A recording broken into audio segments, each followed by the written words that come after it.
Hello दोस्तों, स्वागत है आप सबका अपने यूट्यूब चैनल स्टडी कैफे पे। दोस्तों, आप लोग चैनल सब्सक्राइब नहीं करते हैं, शेयर नहीं करते हैं।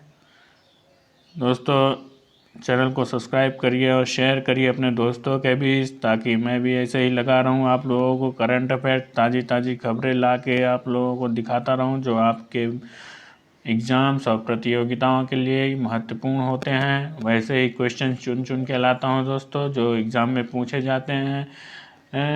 अभी आगे भी देखेंगे, जो लगता है कि एग्ज़ाम में पूछे जाएंगे वैसे ही क्वेश्चन उठा के लाता हूं। तो दोस्तों, चलिए शुरू करते हैं। आज का जो महत्वपूर्ण सेशन होने वाला है करंट अफेयर। तो चलिए दोस्तों, अगर ज़िंदगी में कुछ करना है तो दोस्तों तरीके बदलिए, इरादे नहीं। अपने एम पे फोकस करिए, डिस्ट्रैक्ट मत होइए और सोशल मीडिया का उपयोग करिए अच्छे कामों के लिए, ना कि बुरे कामों के लिए। फेक न्यूज़ इस पर ध्यान मत दीजिए।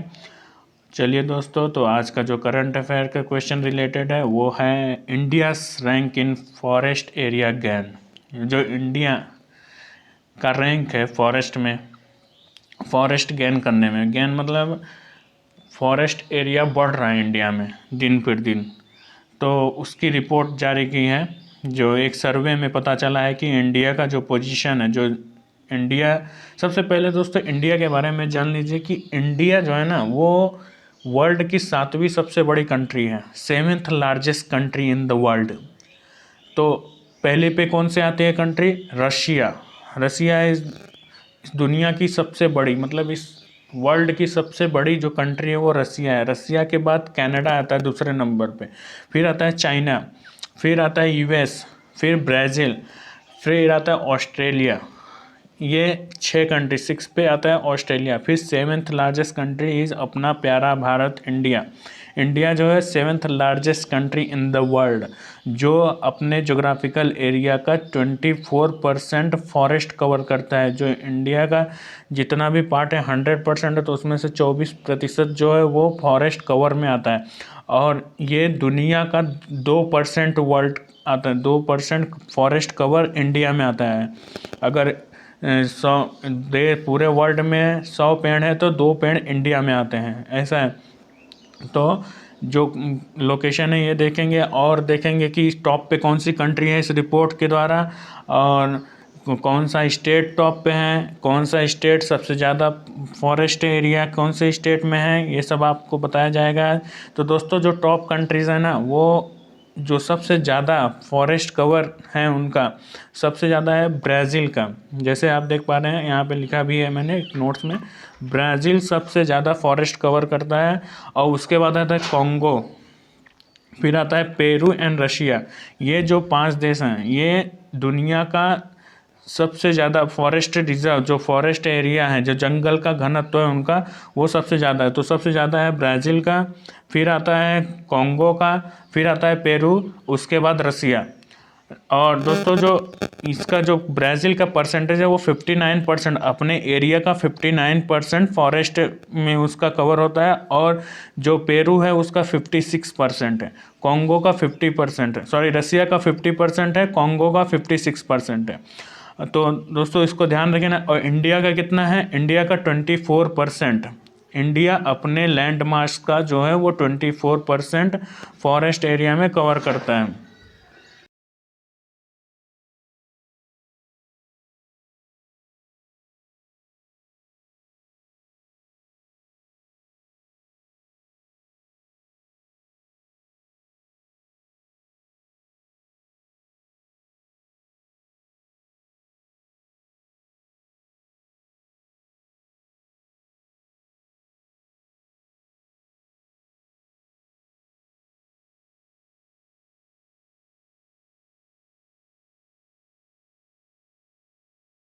सेवेंटी समथिंग सेवन, सॉरी ये बफर हो रहा है थोड़ा।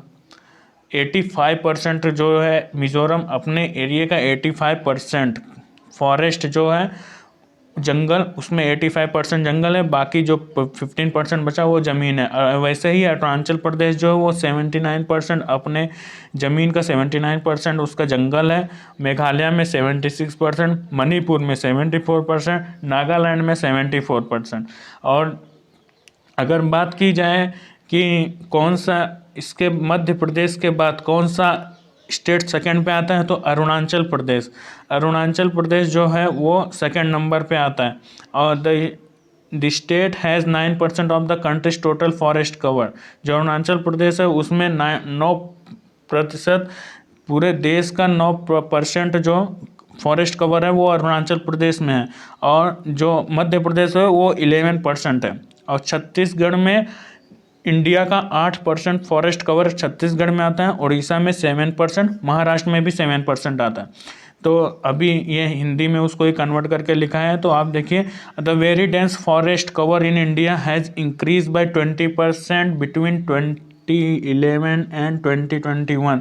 जो इंडिया का फॉरेस्ट एरिया है, जो घना जंगल है, घने जंगलों का जो विकास हुआ है, जो गैन बोल रहे हैं, गैन हुआ है, वो 20% है। 2011 से लेके 2021 तक इंडिया का जो फॉरेस्ट रिजर्व बढ़ा है, जो फॉरेस्ट कवर जो बढ़ा है, वो 20% बढ़ा है।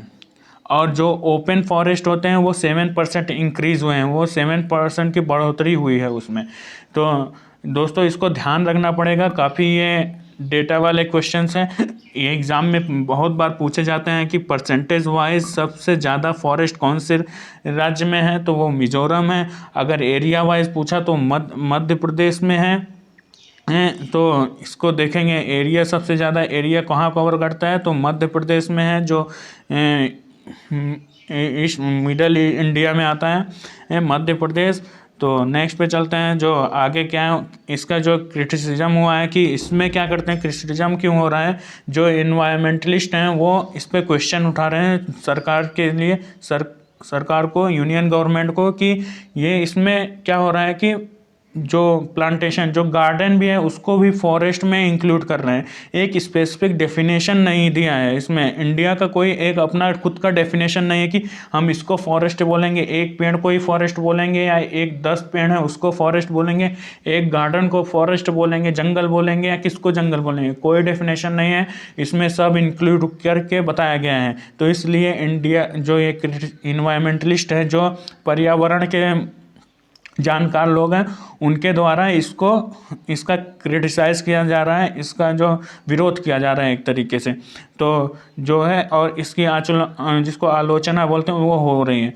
और जो फॉरेस्ट का डेफिनेशन जैसे बताया, Indian Forest Act 1927 define forest land cover with trees brushwood. ये जो इंडियन फॉरेस्ट एक्ट है 1927 के बताते हैं कि ये फॉरेस्ट किसको बोलते हैं, फॉरेस्ट लैंड जहाँ पे पेड़ हो, ब्रूस वुड हो एंड जंगल, थोड़े पेड़ हो, वो इसको ही बोलते हैं। तो 1996 में एक सुप्रीम कोर्ट का जजमेंट द्वारा बताया, गवर्नमेंट से पूछा गया कि क्या है, तो उन्होंने ठीक से इसको क्लियर नहीं किया था। तो इसमें 2 डेफिनेशन होते हैं, इसलिए 2 डेफिनेशन बताता है, इसलिए इंडिया को ये बताना मुश्किल हो रहा है कि फॉरेस्ट किसको बोलेंगे, इसमें कोई स्पेसिफाइड डेफिनेशन नहीं दिया है। तो आप इसको ध्यान रखिएगा। और ये जो इंडियन फॉरेस्ट एक्ट कब आया था ये भी पूछा जा सकता है, इंडियन फॉरेस्ट एक्ट। तो इसको एक महत्वपूर्ण प्रश्न बनता है कि इंडियन फॉरेस्ट एक्ट कौन से ईयर में आया था, तो आंसर है 1927 में। तो चलिए दोस्तों, और जो वन की परिभाषा यहाँ पे देखिए। नेक्स्ट पे आते हैं दोस्तों कि जो नासा है, जो स्पेस एजेंसी है यूएसए की, जो नासा, जैसे हमारा इंडिया में इसरो है वैसे ही उनका नासा है। तो उन्होंने पता लगाया है कि मार्स, मंगल पे उन्होंने वाटर का पता लगाया। तो वाटर का पता कैसे लगाया, जो उन्होंने एक ये भेजा था, इनका एक प्रोजेक्ट था, जो Mars recognitions orbiter has found that Mars had water 2 billion year ago.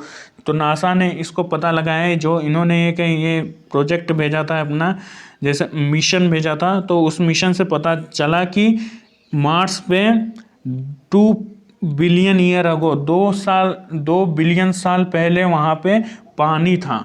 But वो पानी आज वो ये नहीं है, उपस्थित नहीं है, वो वाष्पीकरण हो चुका है उसका।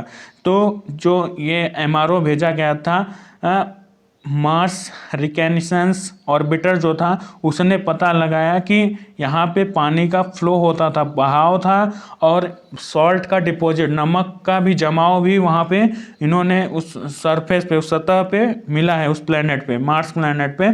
तो ये एमआरओ क्या होता है, एमआरओ ने व्हाट डिड एमआरओ फाइंड, क्या फाइंड किया उसने कि पानी का बहाव, और this raises the question how microbial, इसने ये भी पता लगा, अगर पानी का बहाव था तो इससे ये जानकारी लेना चाहिए कि जो वहाँ पे सूक्ष्म जीव हैं वो कैसे जिंदा जिंदा कितने टाइम तक जिंदा रह सकते हैं, ये पता लगाना चाहिए। ये एक अंदर से ये निकलती है, इच्छा जागती है कि इसको पता लगाया जाए कि अगर पानी था तो वहाँ पे कोई ना कोई तो जीव होगा ही। तो और क्या पता लगा, Odyssey of NASA found traces of sodium chloride, sodium chloride मिला, और स्प्रेड 10 to 100 स्क्वायर किलोमीटर, और ये 10 से 100 किलोमीटर के दायरे में फैला हुआ है जो सोडियम क्लोराइड है। और इसके बाद दिस वॉज डिस्कवर्ड इन 2001, ये जो पता लगा सोडियम क्लोराइड का वो 2001 में पता लगाया था उन्होंने, और later salt mineral were found, 2008 में उन्होंने सॉल्ट नमक की जो वो तो खोज की थी इसने। तो चलिए नमक की खोज करी। बाद में जो ये हिंदी में है उसका ही, how did MRO discover water, जो उसमें दोस्तों अलग अलग तरीके के डिवाइस लगाए गए थे। जो एमआरओ था, मार्स रिकॉग्निशंस ऑर्बिटर था, उसमें अलग अलग तरीके के डिवाइस लगाए थे, अलग अलग तरीके के कैमरास लगाए थे, और उसमें सेंसर लगाए हुए थे जिससे वो डिटेक्ट करके बताता था। और जो इसमें जो पता चला कि जो सदर्न हेमिस्फीयर पे उसको नमक मिला है, सदर्न हेमिस्फीयर पे, तो वो कैसे उसको मिला, उसने कैसे डिटेक्ट किया, तो उसमें एक क्रिस्म बोल के कॉम्पैक्ट रिकॉग्निशंस इमेजिंग स्पेक्ट्रोमीटर लगाया था, जो उसको क्या किया, उसने उससे पता लगाया कि जो था, क्या बोला मैंने, CRISM to map the salt in southern hemisphere पे क्रिस्म बोल के जो कॉम्पैक्ट रिकॉग्निशंस इमेजिंग स्पेक्ट्रोमीटर लगा था, जिससे उसने पता किया Mars has many craters, Mars में बहुत सारे गड्ढे, होल हैं। जैसे होल कब होता है दोस्तों, होल जब कोई अगर एस्ट्रॉयड गिरता है, जैसे मेटेरॉयड हो गया, एक छोटा सा पत्थर, जो आप देखते हैं कि वो जो बेल्ट होता है एस्ट्रॉयड बेल्ट से कोई भी पत्थर निकल के आता है, मेटेरॉयड जिसको बोलते हैं, वो जाके किसी सतह पे गिरा तो वहाँ पे गड्ढा बना देता है। तो उसी प्रकार के बहुत सारे गड्ढे का पता लगाया इसने। MRO use this crater to date the terrain, ये और उसने वो गड्ढों का ये पता करके पता लगाया कि ये कितने टाइम के हो गए हैं। If the crater were lesser in number then terrain is younger, अगर उसने क्या पता लगा, अगर वो जो गड्ढे हैं वो कम मात्रा में हैं तो ये जो टेरेन है वो काफ़ी यंग है, मतलब अभी हाल ही में ही उसका निर्माण हुआ है। और जो एमआरओ ने क्या किया, एमआरओ ने क्या फाइंड किया, found salt deposit, shallow depressions of volcanic plains, और जो लावा जो उसका जो वेल्केनो होता है उस वो ऐसे प्लेन्स मिले वहाँ पे, और this deposit were less than 3 metre deep. और जो नमक का ये एक पाया था उसने देखा कि 3 मीटर तक डीप में है, और दे वर फाउंड रिसेंटली 2.3, ये जो है इसने ये सर्च किया है कि जो ये सब हो रहा है वो 2.3 बिलियन, अगर पिछले 2.3 बिलियन ईयर हो, बहुत साल पहले, मतलब बिलियन बहुत होता है दोस्तों। और मार्स रिकॉग्निशंस ऑर्बिटर है क्या, ये क्या करता है, the orbiter launch to study the climate and geology of Mars, भू विज्ञान जिसको बोलते हैं उसको, वहाँ के जियोलॉजी का स्टडी करता गया था, इसको भेजा गया था, वहाँ का क्लाइमेट कैसा है, मौसम कैसा है, वहाँ पे आंधी तूफान आते हैं या उसका टेम्परेचर कितना है दोस्तों, इसको पता लगाने के लिए इसको भेजा गया था। इन 2019 MRO discovered largest water reservoir in the Mars, और वहाँ पे 2019 में जो एमआरओ भेजा गया था वहाँ पे एक रिजर्वेयर, पानी का रिजर्वेयर फाउंड किया, और discovery was made by Sarad, ये जो सरड सैलो रेडार है उसके द्वारा की गई, तो इसके द्वारा की गई। और दोस्तों जो इसका हिंदी में ये है, और इसमें जो मेजर 3 इंस्ट्रूमेंट लगे हैं, इंस्ट्रूमेंट जो डिवाइसेस लगे हैं वो कौन कौन से हैं, हाई राइज हाई राइज है, एक डिवाइस बोल के हाई राइज जो है high resolution imaging science experiment. ये क्या है, एक कैमरा है, इसको ये क्या करता है, वहाँ पे गड्ढों का पता लगाता है कि कहाँ पे गड्ढा है। Used to observe craters canyons and layer deposit, कितने लेयर का नमक जमा हुआ है, एक परत जिसको परत बोलते हैं, परत कितने सारे हैं, ये सब पता लगाता है। CTX कॉन्टेक्स्ट कैमरा जो है, इट प्रोवाइड वाइड एंगल, ये काफ़ी दूरी ऐसा वाइड एंगल चौड़ा हो के ऐसा मतलब पता लगाता है कि कितना एरिया कवर करता है, इसको एरिया बोलते हैं। एंगल, हर एंगल का व्यू दिखाता है वो। और दोस्तों जो MARCI है वो मार्स कलर इमेजर है, जो मॉनिटर करता है क्लाउड है या डस्ट है। ये एक वेदर कैमरा है, मौसम का जानकारी देता है कि मौसम कैसा है, अभी तूफान आने वाला है, बारिश होती है। दोस्तों बारिश का तो पता नहीं कि बारिश होगी कि नहीं, सब मतलब ये एक क्लाइमेट का पूरी जानकारी देता है। और MCS मास क्लाइमेट साउंड है, it detect the water vapour, जो वाटर का वेपर है वो पता करता है। और टेम्परेचर का वेरिएशन, टेम्परेचर में कैसे बदलाव हो रहा है। शरद जो है वो शैलो रेडार है दोस्तों, शैलो रेडार जो डिटेक्ट करता है। आप देखते हैं कि अगर एक चमगादड़ है तो अपना रेडार से मतलब रेडियो वेव फ्रिक्वेंसी छोड़ता है, वैसे ही सारे ये डिवाइसेस हैं। आपको इनको आप गूगल करके देख लेना और रोचक जानकारी मिलेगी। तो दोस्तों नेक्स्ट पे आते हैं, तो Delhi not Bengaluru is startup capital of India, reveal economic survey, जो अभी हाल ही में इकोनॉमिक सर्वे हुआ है 2022 का, इसमें पता चला है कि बेंगलुरु नहीं दिल्ली है कैपिटल। किसका कैपिटल है, स्टार्टअप का। जो है दोस्तों कि इंडिया में जो स्टार्टअप्स हो रहे हैं उसमें दिल्ली टॉप पे है। दिल्ली में करीब करीब 5,000 के करीब करीब स्टार्टअप हुए हैं, वहीं पे बेंगलुरु में 4,000 समथिंग स्टार्टअप हुए हैं। तो ये जो स्टार्टअप हुए हैं अभी इंडिया में करीब करीब 64,400 स्टार्टअप रिकॉग्नाइज किए गए हैं, जिसमें से 83 यूनिकॉर्न है। यूनिकॉर्न मतलब जिसका वैल्यूएशन, जिस कंपनी का वैल्यूएशन 1 बिलियन हो गया, 1 बिलियन हो गया, उसको हम यूनिकॉर्न बोलते हैं। आप यूनिकॉर्न क्या है, सोनिकॉर्न का है, आप मेरे प्रीवियस वीडियोस देखेंगे तो उसमें सारा एक्सप्लेन किया है मैंने कि क्या होता है यूनिकॉर्न, मिनीकॉर्न, सोनिकॉर्न, हेक्टाकॉर्न, ये सब क्या होता है। आपको प्रीवियस वीडियोस देखेंगे, करंट अफेयर अगर मेरे फॉलो करते हैं तो आपको पता होगा कि ये यूनिकॉर्न क्या होता है। तो 1 बिलियन जिस कंपनी का वैल्यूएशन, जिसकी लागत, पूरी कंपनी की कीमत जो है वो 1 बिलियन तक पहुंच गई, तो उसको यूनिकॉर्न बोलते हैं। तो अभी जो 61,400 रिकॉग्नाइज कंपनी स्टार्टअप हैं, उसके जो वैल्यूएशन है वो 277.77 बिलियन है। तो 277 जो स्टार्टअप है वो सबसे ज़्यादा किधर है दोस्तों, दिल्ली में। और startup across India new hub emerge, world 3rd largest ecosystem है। इंडिया ने जो है वो दुनिया में तीसरे नंबर, स्टार्टअप में तीसरे नंबर पे पहुंचा है, जिसमें यूनिकॉर्न कंपनीज जो 83 हैं। और चाइना का, कुछ दिनों में चाइना को भी इंडिया फॉलो कर लेगा, उसको भी छाप मीन्स उसके बराबर ही कर लेगा, जो कि उसके अंदर करीब करीब 300 यूनिकॉर्न कंपनीज है। 300 स्टार्टअप जो हैं वो यूनिकॉर्न के इसमें पहुंच गए हैं। और इंडिया में जो इकोनॉमिक सर्वे जो पता चला है, 14,000 new startup recognise by the government of India against 733 report इन।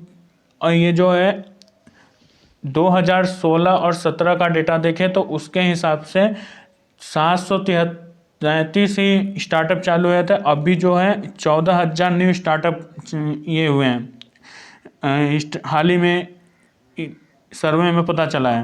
तो दोस्तों देखते हैं, इसमें से जो 555 डिस्ट्रिक्ट रजिस्टर्ड हैं, हर एक में कम से कम एक स्टार्टअप तो है। तो इसमें सबसे ज़्यादा स्टार्टअप जो आ रहे हैं वो राजस्थान, दिल्ली, उत्तर प्रदेश, महाराष्ट्र, गुजरात, कर्नाटका एंड केरला में। ये जो अभी पता चला 121 डिस्ट्रिक्ट 2016 के 17 के रिपोर्ट के मुताबिक वहाँ पे हुआ है। और दिल्ली के पास अभी बताया कि 5,000 कंपनियां नए स्टार्टअप आए हैं। और जो बेंगलोर में है 4,514 स्टार्टअप, नए स्टार्टअप आए हैं 2019 से, और 2019 से 2020 के 21 के दिसंबर तक के, विथ टोटल 11,308 स्टार्टअप चालू हुए हैं। Maharashtra has highest number recognise startup, Maharashtra में सबसे ज़्यादा स्टार्टअप है, लेकिन सबसे ज़्यादा उसे देखें तो दिल्ली टॉप पे है। कैपिटल ऑफ स्टार्टअप जिसको बोला जाएगा वो दिल्ली है। तो नेक्स्ट पे चलते हैं दोस्तों। नेक्स्ट है India's first geopark to come up in Madhya Pradesh. जो मध्य प्रदेश में है वहाँ पे एक जियो पार्क ओपन करने का निर्णय किया गया है। जियोलॉजिकल सर्वे ऑफ इंडिया जो है जो जबलपुर में बनेगा एक पहला भूविज्ञान उद्यान जो है जियोलॉजिकल पार्क, तो इसने अप्रूवल मिल गया है इसको। वहाँ पे जबलपुर में एक जगह है लम्हेटा विलेज, लम्हेटा गांव है, वहाँ पे ये खोला जाएगा। इसकी जो जीएसआई जो geological survey of India sanction 1.3 crore, इन्होंने अपने तरफ से जियोलॉजिकल सर्वे ऑफ इंडिया ने 1.33 करोड़ अलॉट भी कर दिया है पार्क बनाने के लिए। और जो ये 20 किलोमीटर है दूर जबलपुर से, जो डिस्ट्रिक्ट हेडक्वार्टर वहाँ से 20 किलोमीटर दूर एक लम्हेटा गांव है, वहाँ पे ये जियोलॉजिकल पार्क बनाया जाएगा। तो जो और द साइट ऑलरेडी, ये जो साइट है वो पहले से यूनेस्को के लिस्ट में शामिल है। और यहाँ पे जो डायनासोर होते थे पहले उनके कुछ जीवाश्म पाए गए हैं, तो इसलिए यहाँ पे ये जियोलॉजिकल पार्क बनाया जा रहा है, इसको विकसित किया जा रहा है। इससे उस गांव का विकास होगा और वहाँ पे रोज़गार बढ़ेगा, लोगों को मदद मिलेगी। तो काफ़ी ये है। अब इसको रीड कर लिएगा। जो जीएसआई है भारतीय भूवैज्ञानिक सर्वेक्षण जियोलॉजिकल सर्वे ऑफ इंडिया जो है उसकी स्थापना जो है 1851 में हुई थी, काफ़ी महत्वपूर्ण है। भारत की एक वैज्ञानिक एजेंसी है जो खनन मंत्रालय को अधीन काम करती है। जियोलॉजिकल सर्वे जो खनन मंत्रालय के अधीन काम करती है, जो हर जगह पे सर्वे करती रहती है, सर्वे करती है। ये दुनिया भर में सबसे पुराने संगठनों में से एक है।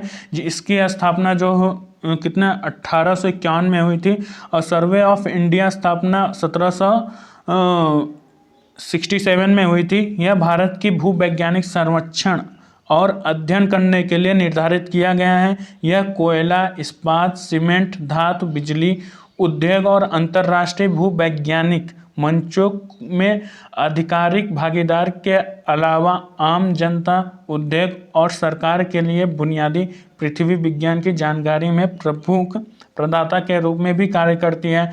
कोयला की खोज करने सब ये मतलब जो सर्वे करती है वो एक तरह से आप समझ लीजिए जियोलॉजिकल सर्वे ऑफ इंडिया सर्वे का काम करती है। तो चलिए दोस्तों नेक्स्ट क्या है, जो लद्दाख से खबर उड़ के आ रही है, स्पुटुक गुस्टर फेस्टिवल। जो स्पुटुक गुस्टर फेस्टिवल है वो लद्दाख में हाल ही में मनाया जा रहा है, जो एक ब्राइट एंड कलरफुल त्यौहार है वहाँ का, जो लद्दाख में प्रचलित और चुनौतीपूर्ण मौसम में स्थिति के बावजूद वहाँ के लोग अपने संस्कृति और जो कल्चर है उसको भूले नहीं, उसको ज़ोर शोर से मना रहे हैं। तो ये आपको एग्ज़ाम में पूछा जा सकता है कि गुस्टुक कोस्टर जो स्पुटुक गुस्टर जो है वो कहाँ पे मनाया जा रहा है, तो वो है लद्दाख में। करोड़ों भक्त स्पुटुक मठ में उमड़े हैं, जो महाकाल गोबो, पलदान लोमो, श्रीदेवी, सफ़ेद महाकाल, रक्षक देवता जैसे विभिन्न देवताओं का चित्रण करते हुए मठ को भिक्षुओं द्वारा अपने सर्वश्रेष्ठ वस्त्रों का रंगारंग मुखौटा नृत्य त्यौहार के रूप में आकर्षण के रूप में गिना जाता है। यहाँ पे मुखौटा पहन के मास्क द्वारा एक पहन के कलरफुल वो इस त्यौहार को मनाते हैं। जो भगवान है महाकाल, पलदान उनके भगवान है, सफ़ेद महाकाल रक्षक देवता उनके सबको पूजा करते हैं और ये काफ़ी धूमधाम से मनाया जाता है। वहाँ पे अभी ठंडी बहुत है तो भी लोग, मौसम इतना ख़राब होने के बावजूद भी लोग अपने कल्चर और इतिहास संस्कृति को फॉलो करते हैं। और त्यौहार तो वैसे भी मज़े वाले दिन होते हैं दोस्तों। तो दोस्तों अगर मज़ा आ रहा है तो चैनल को सब्सक्राइब जरूर करिए और अपने दोस्तों के साथ शेयर करिए। दोस्तों क्या इसमें क्या कंजूसी करना। तो नेक्स्ट पे चलते हैं। PR Sreejesh become second Indian to win world game athlete of the year award. जो है जो वर्ल्ड गेम्स का एथलीट ऑफ द ईयर का अवार्ड मिला है इनको। ये जो है हॉकी टीम के फॉर्मर कैप्टन भी रह चुके हैं, श्रीजेश हैं फॉर्मर कैप्टन। टोक्यो ओलंपिक में ब्रॉन्ज मेडल भी इन्होंने, ब्रॉन्ज मेडल विनिंग साइड से थे।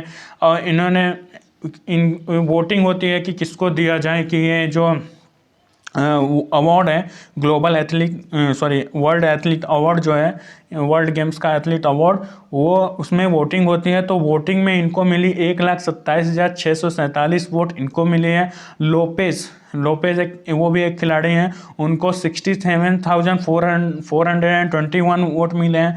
और एक गोल्डेने जो हैं उनको 52,046 वोट मिले हैं।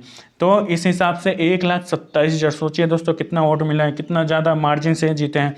श्रीजेश मेड ही सीनियर टीम डेब्यूट 2006 में उन्होंने अपना जो खेल था हॉकी उसकी शुरुआत करी थी एशियन गेम्स इन कोलंबो से। He has been regular member in the team since 2011 से ये टीम के साथ बने थे। और इन्होंने एशियन ट्रॉफीज फाइनल में ओडोस सिटीज चाइना के अगेंस्ट पाकिस्तान खेला था इन्होंने। तो श्रीजेश जो हैं वो जैसे अभी बताया कि 2006 में इन्होंने अपना ये किया था, और ये इंडिया को रिप्रेजेंट किए थे 2012 के ओलंपिक में, लंदन के ओलंपिक जो लंदन में हुआ था उसमें इंडिया को रिप्रेजेंट करे थे। और वर्ल्ड कप में भी इंडिया को रिप्रेजेंट करे थे 2014 में जो, और 2014 में एशियन गेम्स हुआ था जो साउथ कोरिया में, वहाँ पे भी इन्होंने ये किया था, इंडिया जो जहाँ पे गोल्ड मेडल जीता था। When he save 2 penalty stroke against the Pakistan in final, इनको पेनल्टी स्ट्रोक भी इन्होंने लगाया था,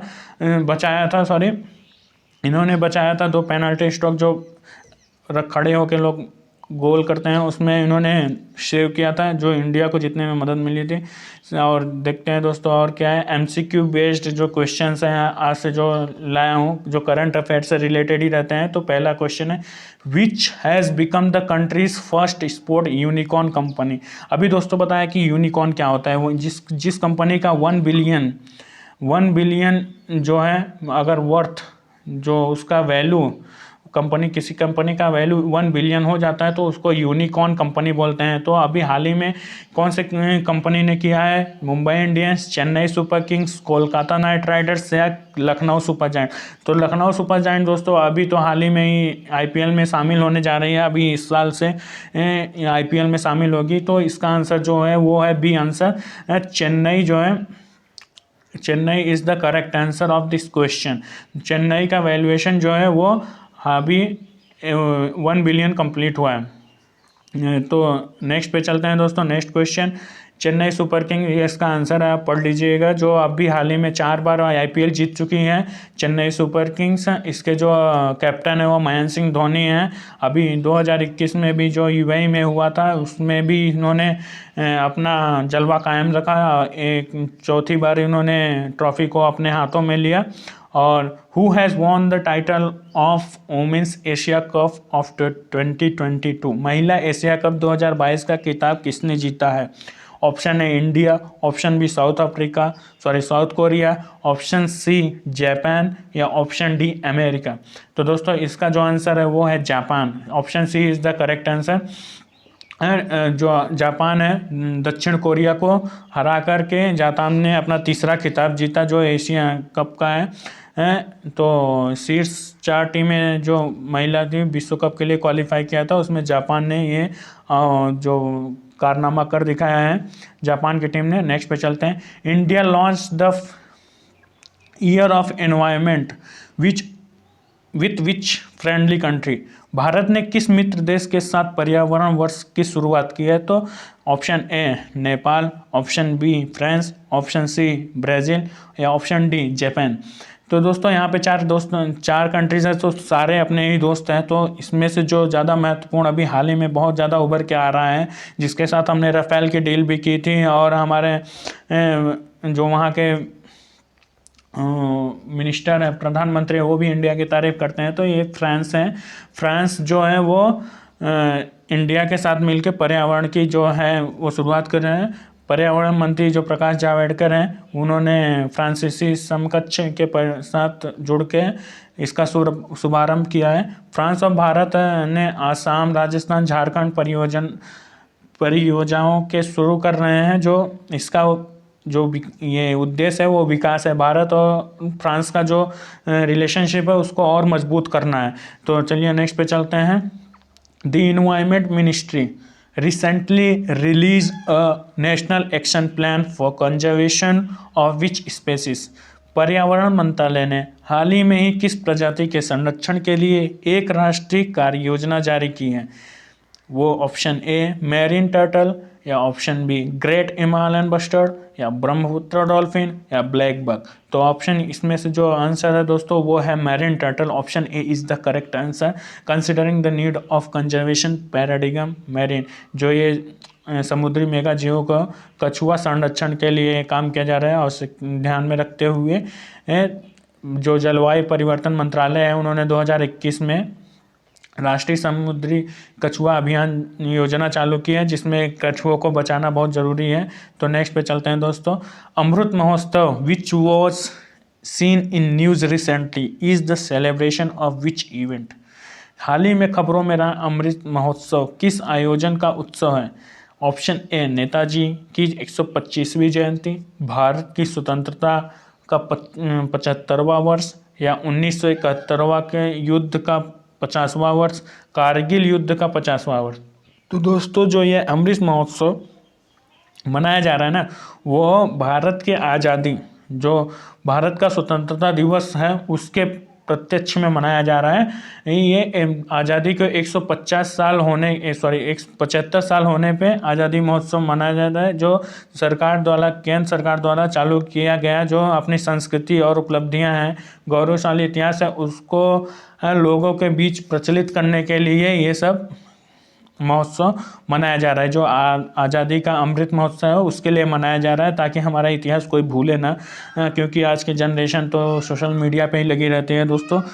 तो चलिए नेक्स्ट देखते हैं। Chauri Chaura is a town located in which Indian state और यूनियन टेरिटरी? जो चौरी चौरा है भारत के किस राज्य केंद्र शासित प्रदेश में स्थित एक शहर है? अगर आप हिस्ट्री आपने पढ़ी होगी कभी तो आपको पता चलेगा चौरी चौरा कांड क्या है। तो ये कौन से राज्य या यूनियन टेरिटरी में है दोस्तों? पंजाब, उत्तर प्रदेश, या बिहार, या वेस्ट बंगाल? तो दोस्तों ये जो है ना चौरी चौरा, ये गोरखपुर में है, उत्तर प्रदेश के गोरखपुर में ये है। इसमें जो है चौरी चौरा जो कांड हुआ था उसमें नॉन कोऑपरेशन मूवमेंट चल रहा था, तभी कुछ उपद्रवियों ने पुलिस स्टेशन पे अटैक कर दिया था। पुलिस स्टेशन पे अटैक कर दिया, जिसमें पुलिस वाले भी काफ़ी जल के वहीं मर गए थे।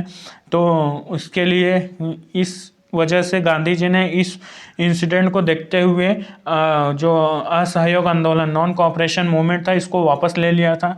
तो ये काफ़ी महत्वपूर्ण घटना है इतिहास के। अभी आप सोचेंगे कि ये तो इतिहास है, ये करंट में क्यों पढ़ा रहे हो? तो ये अभी 5 जनवरी आने वाली है, तो ये चौरी चौरा घटना जो है 5 फरवरी 1922 को संयुक्त प्रांत, जो अभी का उत्तर प्रदेश है, उसमें ये घटना गोरखपुर में हुई थी।